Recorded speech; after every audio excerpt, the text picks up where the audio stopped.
Pomiješate sodu bikarbonu i maslinovo ulje i nećete vjerovati kako je dobar rezultat.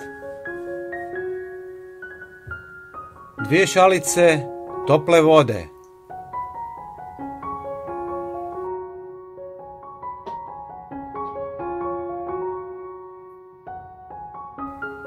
Jedna žlica sode bikarbone.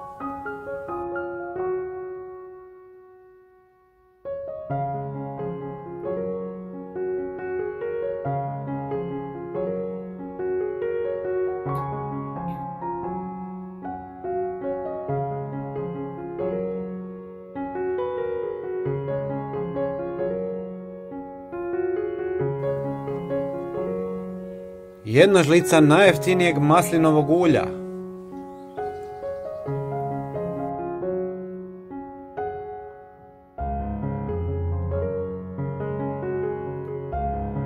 Deterdžent, po mogućnosti tekućina za pranje posuđa.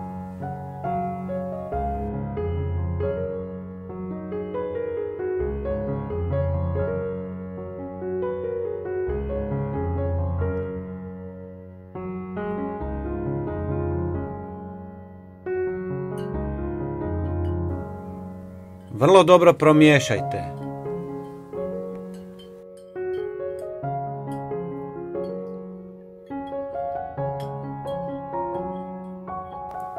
Neka se potpuno ohladi.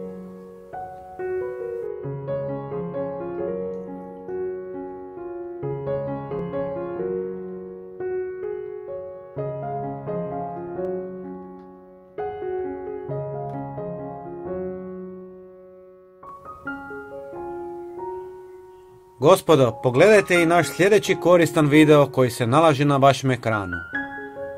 Hvala vam puno. Pozdrav!